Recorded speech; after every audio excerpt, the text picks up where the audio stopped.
God gives you the garment of praise instead of the spirit of heaviness. ದೇವರು ನಿಮಗೆ ಕುಂದಿದ ಮನಸ್ಸಿಗೆ ಬದಲಾಗಿ ಸ್ತೋತ್ರದ ವಸ್ತ್ರವನ್ನು ಕೊಡುತ್ತಾನೆ. Garment of praise is to be put on.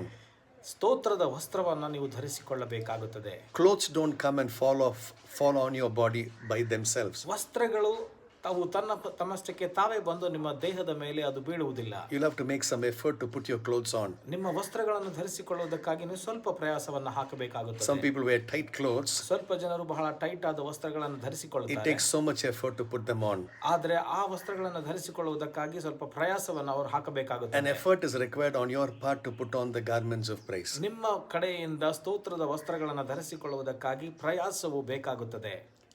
Take the effort. ಆ ಒಂದು ಪ್ರಯಾಸವನ್ನು ತೆಗೆದುಕೊಳ್ಳಿರಿ. Make a decision. ಒಂದು ಆಯ್ಕೆಯನ್ನು ನೀವು ಮಾಡಿರಿ. Put on the clothes of praise.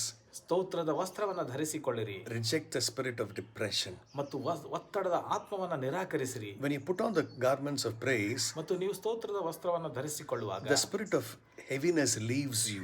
ಒತ್ತಡದ ಆತ್ಮವು, ಕುಂದಿದ ಆತ್ಮವು ನಿಮ್ಮನ್ನು ಬಿಟ್ಟು ಹೋಗುತ್ತದೆ. Depression can seem inescapable. ಕುಗ್ಗಿದ ಮನಸ್ಸು ಅದು ನಿಮಗೆ ತಪ್ಪಿಸಿಕೊಳ್ಳುವುದಿಲ್ಲ ಎಂಬುದಾಗಿ ಕಾಣಿಸಬಹುದು. But when you put on the garment of praise, ಆದರೆ ಸ್ತೋತ್ರದ ವಸ್ತ್ರವನ್ನು ನೀವು ಧರಿಸಿಕೊಳ್ಳುವಾಗ depression, anxiety, stress, all of them leave you. ಒತ್ತಡ, ಈ ಕುಗ್ಗುವಿಕೆ, ಮನಸೋಲುವಿಕೆ ಎಲ್ಲವೂ ನಿಮ್ಮನ್ನು ಬಿಟ್ಟು ಹೋಗುತ್ತದೆ. Choose to put on the garment of praise always. ಮತ್ತು ಸ್ತೋತ್ರದ ವಸ್ತ್ರವನ್ನು ನೀವು ಧರಿಸಿಕೊಳ್ಳುವುದಕ್ಕಾಗಿ ಯಾವಾಗಲೂ ನಿರ್ಧರಿಸಿರಿ. Reject depression ಮತ್ತು ಒತ್ತಡವನ್ನು ನಿರಾಕರಿಸಿರಿ. and walk into the blessings of life. ಮತ್ತು ದೇವರ ಆಶೀರ್ವಾದದಲ್ಲಿ ನಿಮ್ಮ ಜೀವನದಲ್ಲಿ ನೀವು ನಡೆಯಿರಿ. God bless you. ದೇವರು ನಿಮ್ಮನ್ನು ಆಶೀರ್ವದಿಸಲಿ.